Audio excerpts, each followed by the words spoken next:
Hello दोस्तों, स्वागत है आपका हमारे YouTube चैनल जागर कॉल करार में। दोस्तों, देवभूमि उत्तराखंड में यानी कि पहाड़ की भूमि का कोई भी परिवार यदि यह सोचता है कि उनके ऊपर जो है तंत्र टूटे हुए हैं या कोई ऊपरी हवाएं बाहरी शक्ति जो है मेरे परिवार को परेशान कर रही है, तो यह मान के चलो कि एक सबसे बड़ी गलतफहमी होती है, एक मन का वहम होता है। दोस्तों, यदि आप नियमित अपने कुलदेव थान में हाजिर लगाते हो, पूरे नियम कानून के साथ कुल देवताओं की पूजा अर्चना, उनकी सेवा, उनका भोग जो है समय समय पर नियमित जो है उनका भोग दे रहे हो, तो संसार की कोई भी नकारात्मक शक्ति आपको परेशान नहीं कर सकती, क्योंकि कुल देवता जो है हमारे परिवार के ऊपर वह आवरण है जो किसी भी नकारात्मक ऊर्जा को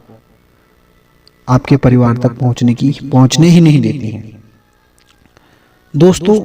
देवभूमि उत्तराखंड में जितनी भी शक्तियां विद्यमान हैं,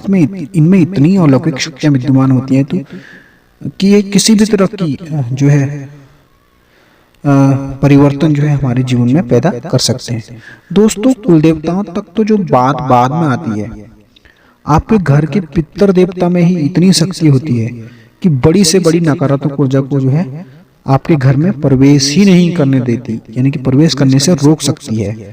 रोग, व्याधियां, कलह, कारोबार में किसी भी प्रकार की रुकावट ऐसे परिवारों को कभी नहीं आती। दोस्तों, असल में समस्या तब शुरू होती है कि जब परिवार में कोई पितृ आत्मा जो है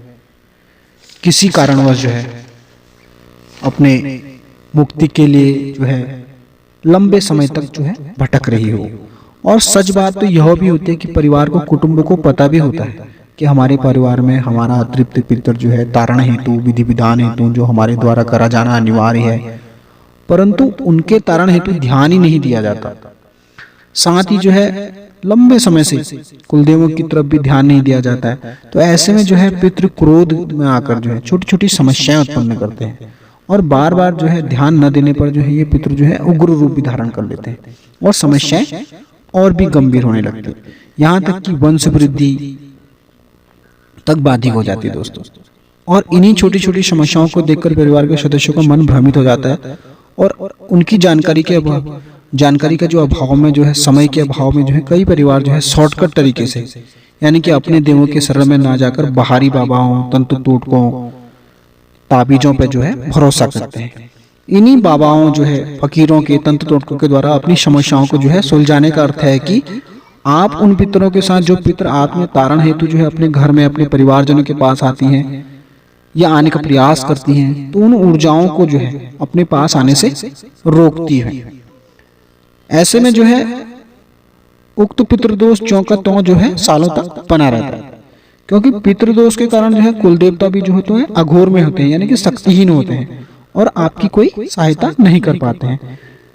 तो ऐसे में जब भी तंत्र टोटके का प्रभाव थोड़ा सा भी कम होता है तो पितृ जो है उग्र रूप दिखाकर फिर से जो है आ जाते हैं और उनको मनाना बहुत ही कठिन हो जाता है, जिसका खामियाजा तो है पूरे परिवार को फिर भुगतना पड़ता है। इसलिए दोस्तों, सबसे प्रथम कहा जाता है पितृ देवता, उसके बाद जो है कुल देवता। तो इस तरह से जो है दोस्तों देवभूमि उत्तराखंड में जागर संबंधित कामों में इस तरह की छोटी छोटी जो है दिक्कतें आती हैं। इन्हीं छोटी छोटी जानकारियों के लिए आप हमारे इस चैनल को लाइक करिए और सब्सक्राइब करिए, ताकि छोटी छोटी जानकारियां आप तक पहुंच सके। धन्यवाद।